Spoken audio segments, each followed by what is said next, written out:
It's been a long journey with Mother. Well, Mother Nature had many sons, and many sons that passed on. Many sons and daughters, many creations that she gave birth to in an ancient world long, long ago.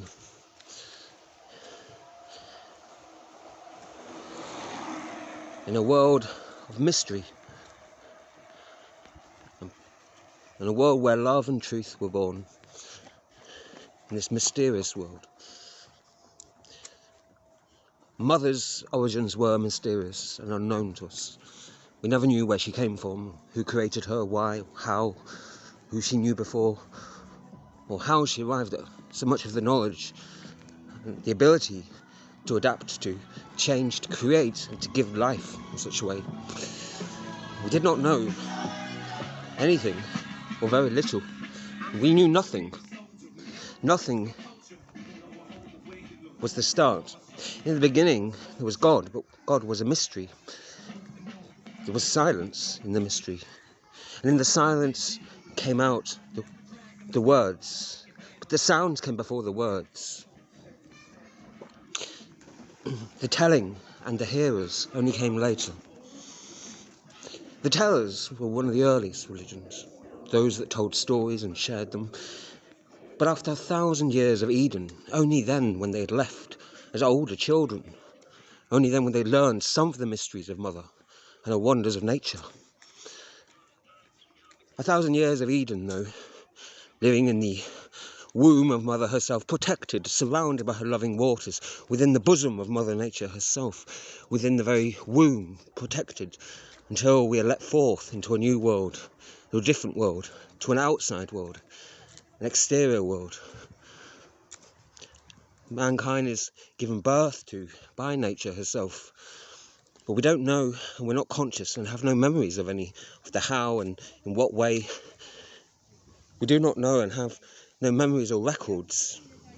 Our records began only years later. Well, many years later, in the beginning we had feelings and emotions. There were emotional societies, but very childish societies that were driven by pure emotion, of anger, of joy, of love, of sadness too. Primal emotions created the primal societies, the emotional societies. They were savage, they were angry, vengeful and bitter. They were kind and forgiving and sorrowful and sad. They were happy and euphoric and dancing and full of joy and euphoria. An emotional roller coaster through 1,000 years of emotional societies and emotional civilizations that left behind their pictures so vivid of their wild happiness, their deranged fantasies, both of dreams and nightmares, of their fears and their desires to express through their artwork, their dong, their songs, their dances, their poetry, the scattered fragments of which were left and only remained in small part until a new world, an adolescent world, a world still with stronger emotional drives, stronger passions, stronger and bigger fears and desires too. Mankind develops its civilizations over 2,000 years. But still, the adolescent society is dependent on Mother Nature, though, still under her care, still surrounded by her wilderness, unexplored territories, unknown creatures, mysterious creatures that abound still.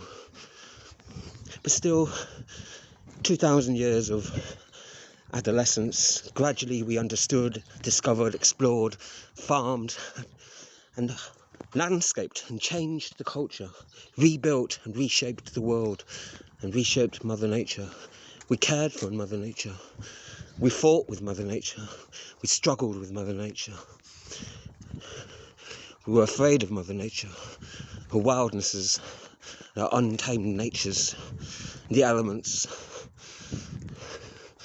yet we feared greater being without her and being deprived of her.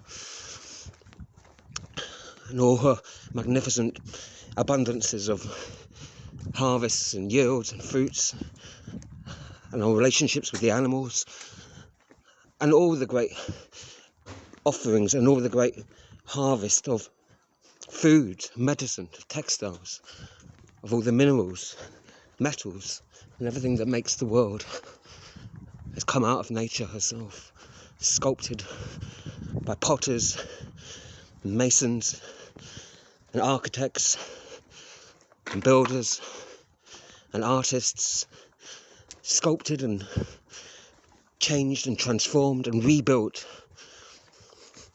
through the age when mankind grew after thousands of years, and its world religions worshipping, revering nature, as well as following nature and following Mother Nature's an agricultural, permacultural, but a nature-based society with nature-based religions, nature-based politics, everything coming out of nature, but everything leaving nature, rebuilding, surrounding nature while being surrounded by nature. The several thousand years of childhood, of the childish societies, can be broken down into the earlier childish, more emotionally driven, and the older child societies that are much more restrained, much more knowledgeable then. But still, compared to the adolescent societies, still quite immature, quite unknowing, quite naive about the life and death of society. It's quite unable to deal with the decadence of society, death, disease, disasters, the trials of the adult world, lasted for thousands of years, the trials of mankind. The earlier adolescent societies were much more effeminate, much more maternalistic, and several thousand years, the ages of man persists with the patriarchs, but is on its long, slow, gradual decline, and has been for perhaps hundreds of years. Just as at an earlier age, the maternal control, the maternal influence that was so profound in its earlier origins, was so abounding, that we were surrounded by nature. Now we had surrounded nature. Now, like a dance, we swirl and surround each other. For thousands of years, childhood progressed, and for thousands of years, the adolescence. But the adolescent itself could be broken down into, just like childhood, into earlier and later stages. We know now that the human brain continues developing, adapting and changing right up to the age of 24. So from the age of 12 up to 24, we could say, represents the wider adolescent age. And just as the early childhood societies that we could say are like birth to 6 years of age or something, and 6 to 12, or 7 to 12 perhaps, represents older societies that are still rooted in fun and play and a sense of emotional euphoria and emotional despairs as well. You get that from a lot of divisions of a lot of the recorded artwork and the things that are, but there's only such a small remnant, of course, from very earlier ages, and still a small remnant from later ages perhaps, because of things decomposing, things disappear, things gradually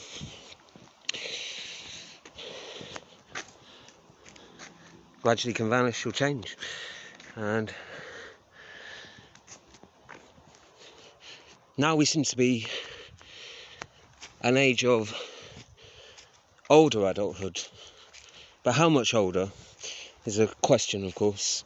There's, just as you could break down adult life into early adult life, middle adult and older adult, just like childhood could be broken down into early childhood, middle childhood, later childhood, so too with adolescence and also with adult life as well. So there are so many multiple different stages to it. to the development both of the individual and of humanity, ourselves. So elderly life, to say we're living in an old world, or an old society, or ancient civilizations, to say that it is true, but then there are so many different stages to older life, aren't there? The challenges somebody goes through at 40s, 50s, maybe 60s or 70s, may be different from 80s or 90s, maybe very different to a centurion's. But it isn't just about the number of years, but the different kinds of trials, the different things we need to take on, the different things we need to give up, the different trials, because we'll take on and give up different things at different ages. And not just we as individuals, but societies, whole societies, take on the world, take on nature, try to landscape it, try to increase production of abundance, try to consider the biodiversity. People face nature in all different kinds of challenges, to maximum the yields for other people, to increase the food yields, to also improve the ecosystem, to do it, to strive for animals, to strive for Mother Nature. People were very much driven by those primal strives earlier to look after nature, because they lived surrounding, and that's all they knew, nature, at the time. But once we'd had many years of people living separate to a degree from nature, where they still were connected to nature and lived around it and often worked on it some of the time, or certainly reaped the rewards from it and used the textiles from it, and very much people were engaged in lots of professions where they were using things that were sourced from nature, that were, thinking of weavers, thatchers, even masons, carpenters, all people that are using natural products that are shaping them, sculpting them, forming them, moulding them into a new world, into a new civilization, that's adding on, that's adapting and taking away from earlier civilizations. That's always changing. Well, as an older civilization, an older world, we're always trying to reinvent ourselves, and we want a new start, and we are in some respects. And many people say they feel they're going into a new age of some sort, and perhaps we've been gradually going into it for some hundreds of years, with Enlightenment projects, and people are moving very much away from this right-wing patriarchal theocracies of the world, whether we're moving towards a more liberal, maternalistic, secular idea.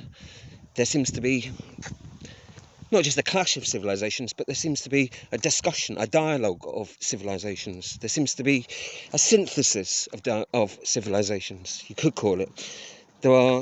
That is where the thesis and the antithesis, they're reacting together, becomes the synthesis of how different ideas of different people, of different worlds, not just collide, but how they collude, how they contrast, how they get along together, how they struggle together, how they fight sometimes, how they understand each other, how they are a mystery to each other sometimes, how they try to study each other, how they learn to live with each other sometimes.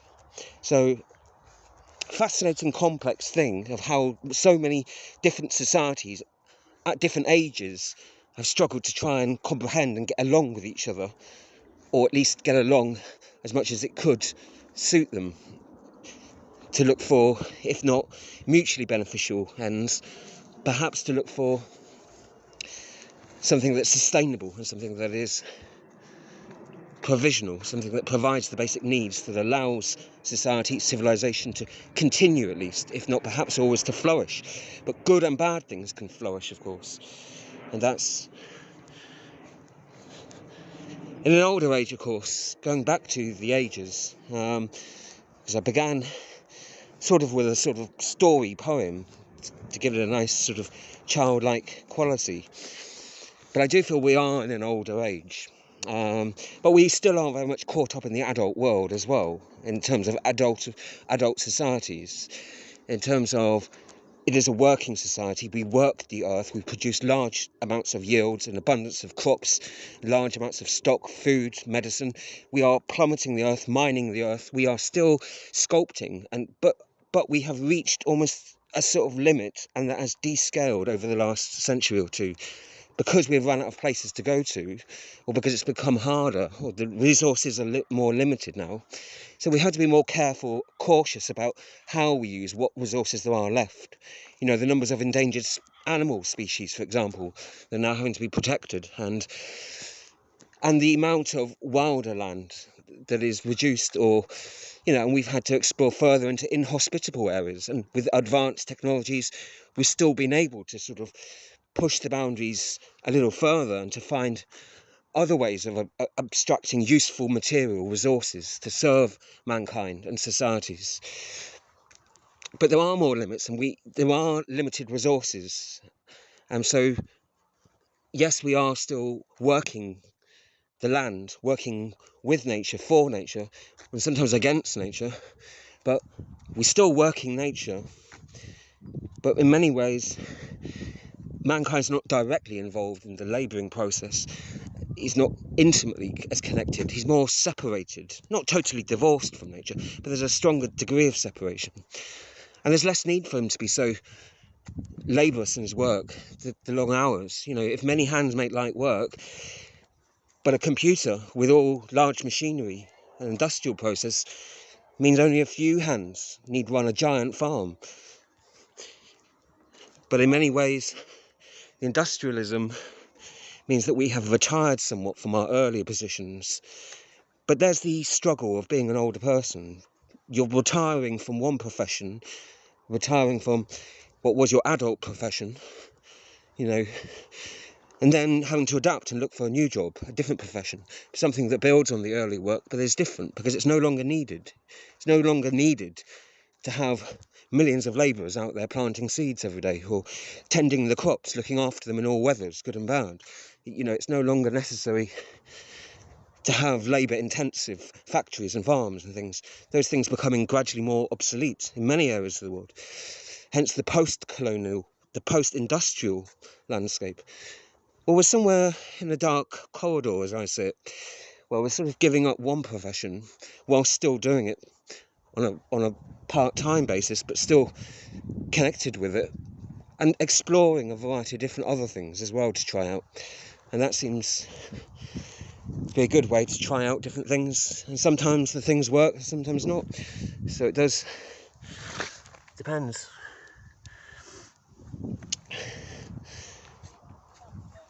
And it's a transitional age, therefore. Going from an adult into an elderly is another type of transition, of course. It's not just a physiological transition, different biological changes that happen both to the male and female biology. Different kind of changes, but almost complementary changes in a weird way. But there were also mental, emotional, intellectual changes, social changes, of course. And it is those more big and profound changes that we're all under the influence of, and that we all... I mean, the other struggles of older age, I suppose, some people associate memory loss, dementia, increased struggle to remember clearly relevant, necessary details, especially to recall things that are from so long ago. And if you think about the accumulated vast libraries, you know, elderly people carrying 60, 70, sometimes 90 or hundreds of years of memories, of knowledge, you know, whole walking databases, vast libraries. So you would expect it to be harder for a librarian to find the right book or the right passage at the right time, and, you know, so of course there's a lot more of a challenge with memory when there's a vast number more things to think of, when you've learned about a lot more different cultures, your experience through the decades within your profession and the other professions you may have come across and met to some degree, trying to sort of integrate all that knowledge that's been compartmentalised as well becomes part of the challenge, you know, the things. So it really is a memorial struggle in a way, but I would say it's not, as a lot of neurologists would say, it's harder to retrieve some of the memories sometimes, even for elderly people without dementia, but you can still retrieve them. You know, it just can take a longer time sometimes. Because what you're also doing, it's not just a matter of going and getting a book out of a library, is it? when you're studying things, you're getting a dozen different books out that have to be relevant to the particular topic. You're cross-referencing them. You're looking at the bibliographies. You're seeing how the different ideas related to it. And you make mistakes. Some of the books weren't relevant. You forgot some that were relevant. And so, it's trial and error. And you're looking at 15, 20, 30 different things sometimes. And trying to compare all different people's perspectives of what happened, whilst being aware of your own biases and the biases of others around you. That is a very difficult challenge. When you put into the mix that some of those things are quite personal, quite emotional, we're not just talking about some abstract study of someone else, we're talking about our own personal struggle with our family, with our friends, with the world, with society, our struggle with God, our struggle with our demons, our struggle with our addictions, our struggle with our desires, our struggle with our fears. It is a personal struggle that each and all of us are journeying or embarking through.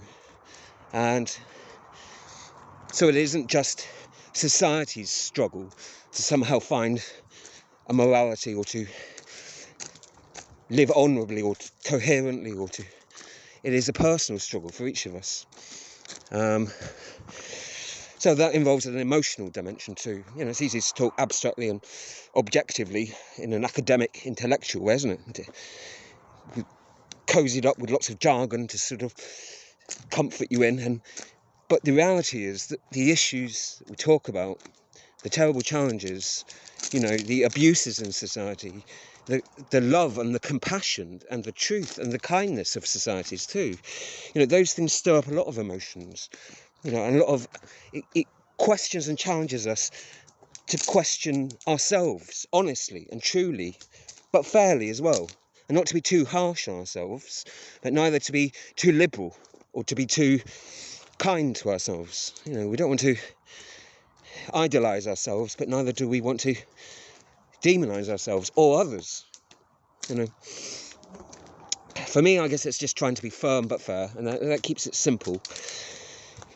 When you're looking at things, when you're discerning or judging or deciding about different things, then sometimes there are important issues that you have to be serious and sober and take a long time and energy to reflect upon fairly, and not make rush judgments on things driven purely by emotion. But it would be equally wrong, I think, to make judgments without considering the emotions, without really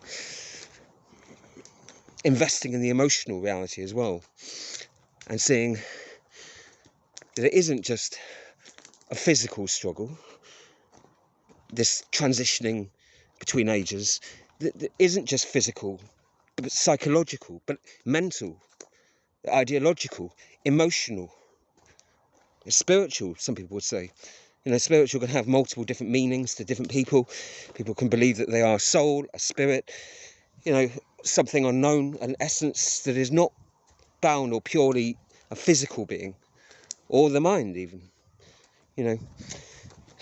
Perhaps we are born from that age of the mystery, and we are all in part a mystery to ourselves, and we all have to discover and find ourselves somehow, and find each other, perhaps. But so in many ways, I don't think it's that this age is a mysterious age particularly. I think it's just the transitioning, going from an adult full-time towards being an older person or an elder person. The old English term was eldervader. Eldervader is now like a grandfather, and eldermother was elder mother, or like a grandmother. So we really are looking at transitioning to civilization, societies, and us as individuals becoming more grandparents towards the earth, towards each other. And that doesn't mean being parental necessarily,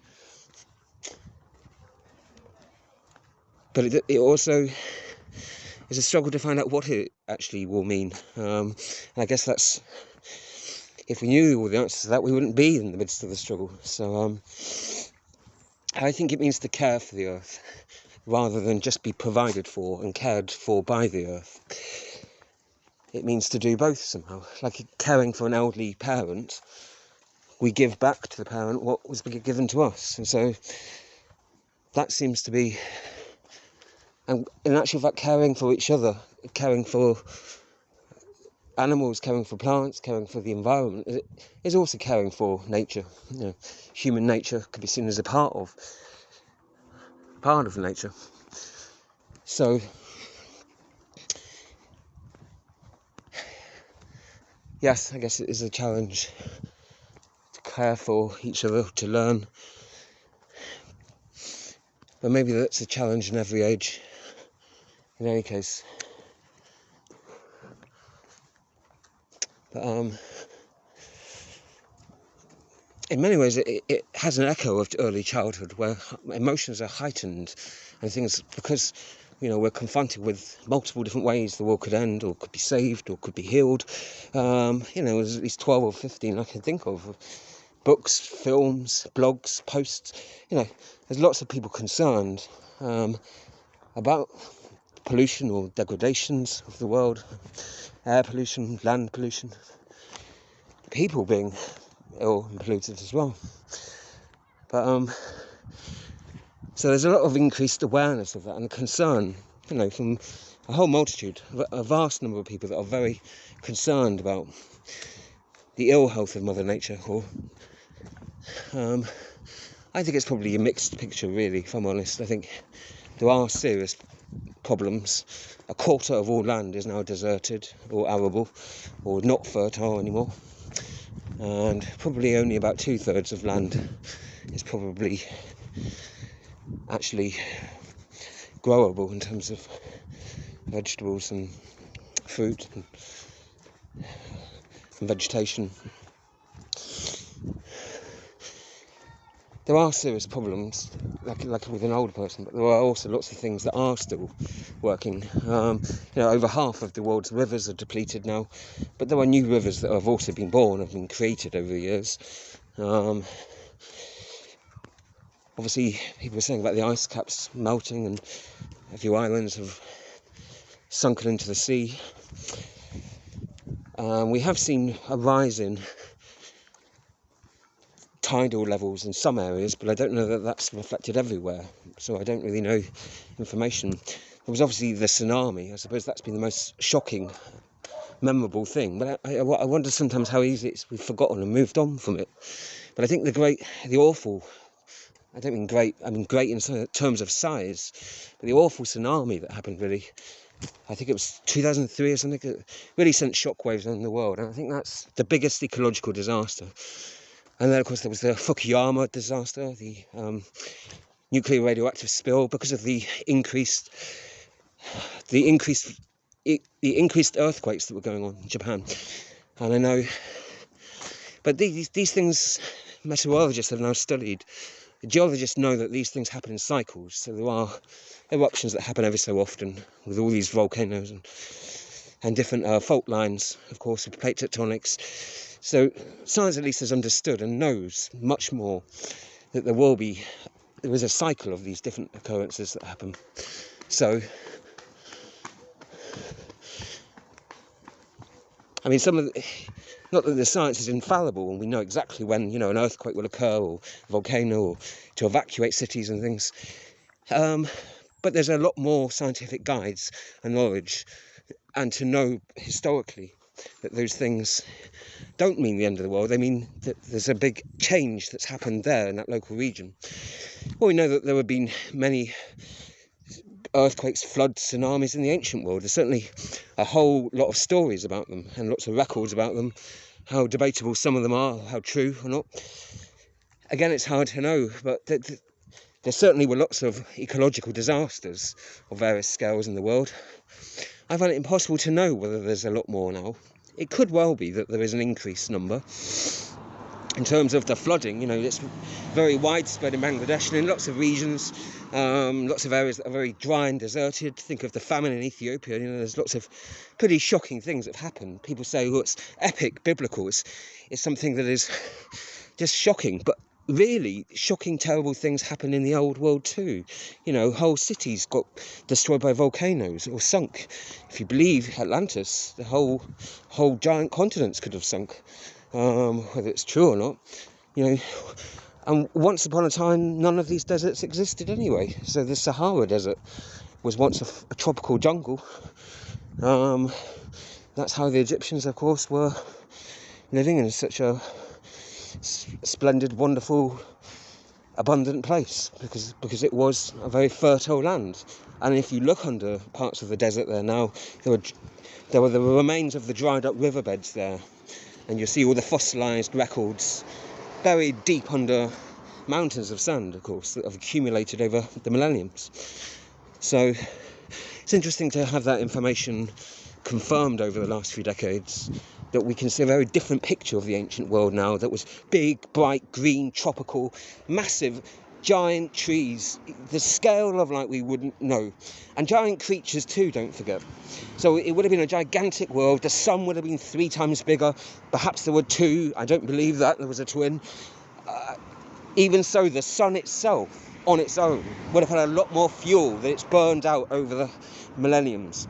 So imagine that you've got a finite amount of fuel. So the sun thousands of years ago, 5,000 or 6,000 years ago, would have been burning much more intensely, bigger, brighter, hotter.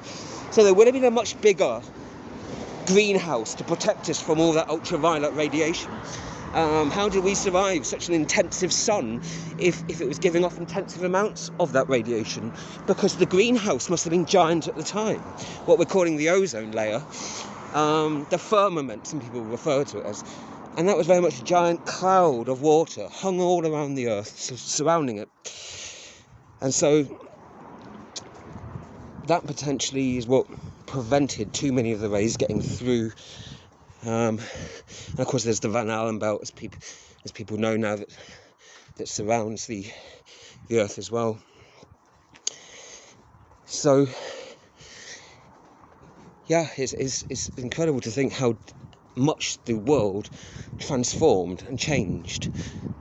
And it's interesting, if you look at the plate tectonic fault lines, they very much look like fractures, like something broke out of it almost, really.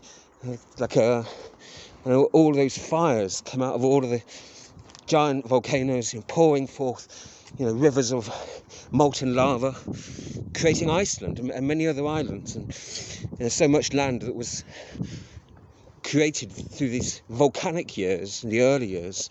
And don't forget, in those early years, mankind didn't live all over the planet, but in a confined area where they weren't able to. So there would have been volcanic areas potentially.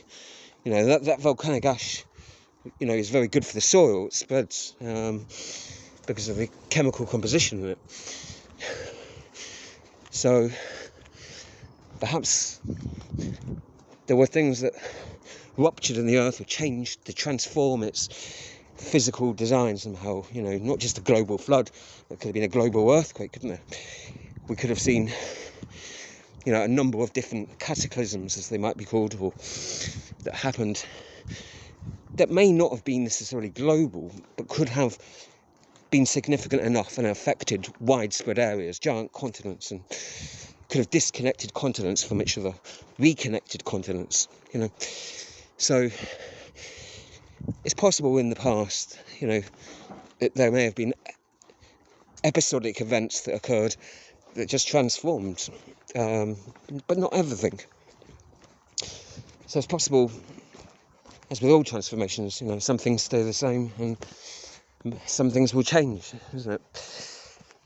So, if you look at the ancient writings, Aristotle and many others, they mapped out where stars were that are still on the same orbital journey now. So clearly some things studied in the sky, or the heavens, or in space. Clearly some of those things, do stay the same, continue. It seems like even the sun is continuing, and the moon on their same courses. They're very reliable, they're dependable, they're almost mechanical, really. It's almost like a pendulum or something, where they've been set in motion and they must just carry on this program for however long, I suppose. But with such big changes that can happen, either suddenly or very gradually, and it's good to have some things that seem to stay the same, like the course of the sun and the moon and the stars, and so yeah, there's a lot of things that change A lot of things that stay the same, I guess. Well, I think,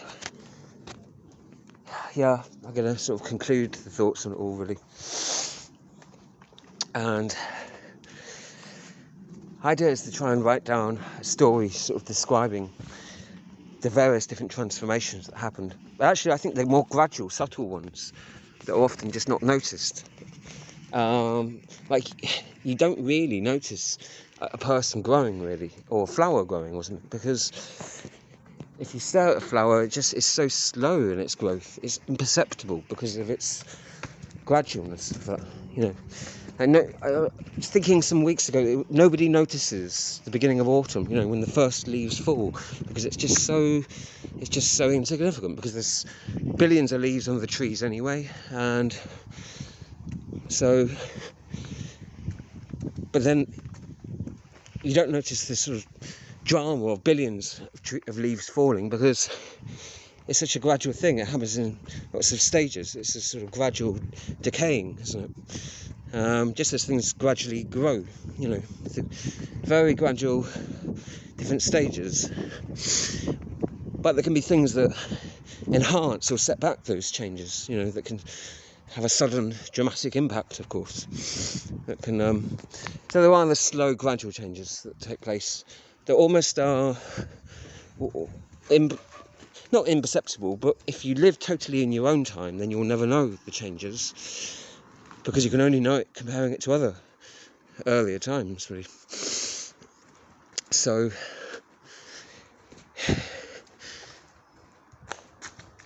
yes, I mean, people find it strange when I call this the ancient world, because most people would say this is the modern world we're living in now. But it's a very old world, really. And even if it is decaying, and it's still growing as well. You know, so it's not a contradiction that something can grow and also be decaying in some ways. You know, you can be ill, but well in some ways as well, somehow. You know, you can be both old and young somehow, can't you? Because they're relative terms. So, from one perspective, in a sense, we do live in an ancient world. We do live in ancient civilizations. Albeit they've changed and transformed so much that perhaps they're not really the same or that much similar to what they were. Perhaps they just, you know, would you recognise an older person, an old man, if you'd only known him as a younger person? If you'd been separated by so long? You would do, but you probably would find it strange, curious, like, because so much would have evolved and changed. They would have adapted, taken on a lot of new things, and given up a lot of the old ways. But still, perhaps would have something about them, maybe recognisable. They might physically look totally different, though. They might not, you know, they might look only vaguely similar to what they were. So it's not easy to know, really. Sometimes it can be easy, sometimes not. I suppose it depends, doesn't it, really? And it depends on what kind of access to information, what kind of memories, and how reliable those are, you know. And, well, that's the thing, isn't it, really? How can we know? How can we know what happened in earlier ages? If you only have stories, but archaeology can tell you so much, and you know, you have to sort of look at the evidence, whatever the remains are, remains of buildings or architecture, could be broken pottery, strange symbols that nobody can decipher, but you've got to look at the different things and come to your own conclusions, I suppose. Listen to other people's conclusions and sort of try and evaluate, I suppose, really. It's a bit like death, really, isn't it, the ancient world? Because nobody can really tell you what it was like, because nobody really remembers, because it was too emotional. Because nobody really has been there to remember or to know. What a lot of people claim to have died. I don't know, really. I think you'd be too busy dying to be able to sort of talk about it as well, really. I think. It's a bit like birth, really, isn't it? Death, really. It's just in that sense, not completely, of course, but that it's not only is it a very emotional thing, but it's so involving. It needs you totally to be involved with it, that you're not then in a position where you're able to sort of reflect on it or talk about it, except in hindsight. Perhaps it depends on, the person, whether they have support to do so or not.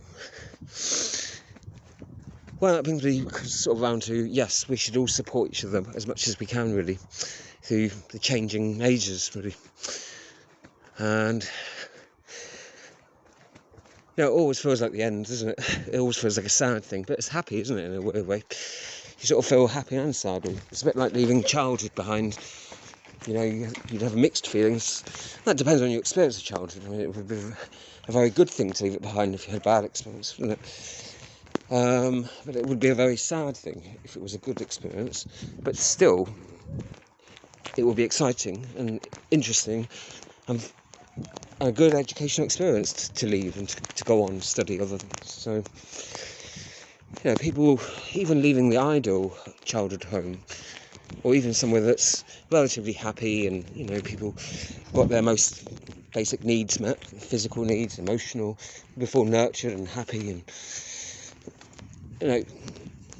you feel mixed feelings about leaving home. In a way, you're still connected to the home and will revisit the home. And leaving adulthood or retiring, changing professions is really kind of like that too, I think, really in a more... Well, it seems to almost have more significance somehow. And the risks and the benefits all seem to increase somehow. And the amount of accumulation and knowledge seems to increase, both good and bad. Our abilities to deal with it sometimes get better and sometimes get worse, though. So we are going into more of a mystery, but it came from a mystery anyway. Except it wasn't a mystery when we were in it. It only became the mysterious age after we'd long ago left, and after we'd lost all the evidence of it, except for a bare remnant of it. So this mystery age we came out of wasn't a mystery when we were actually in it, but only became that. And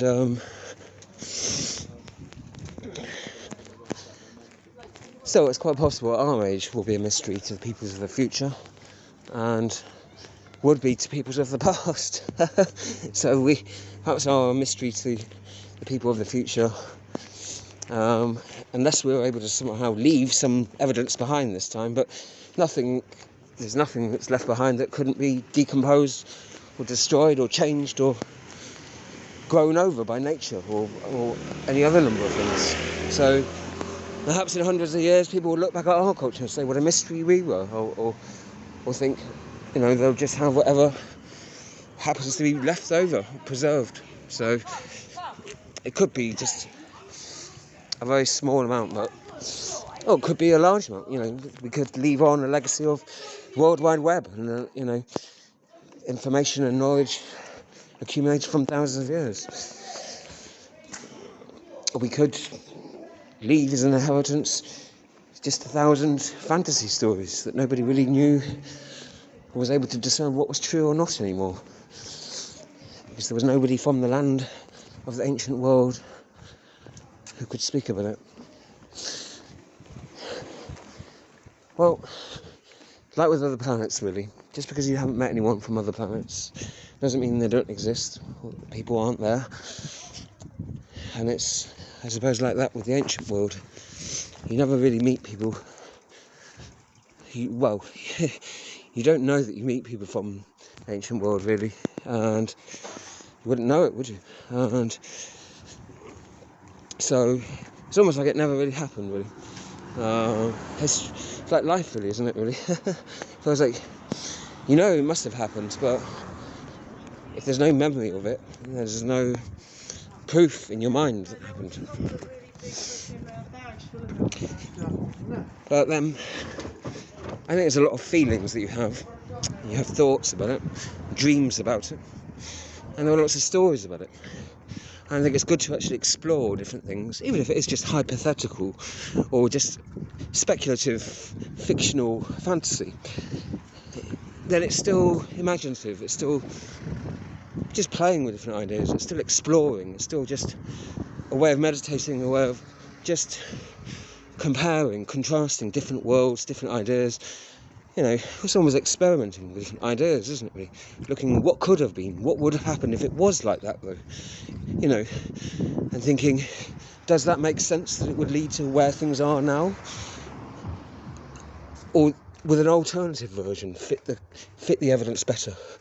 You know, that's... So when we're trying to figure out where we are in the grand story of life, then it's important to try and look at the evidence or find, you know, what we really feel about something. And I guess what we really remember, as much as we can remember anything. Obviously nobody's going to be able to give you the memory of the story of humanity. That can only be found from lots of people's. Perhaps that could only be found by putting together everyone's records in some ways.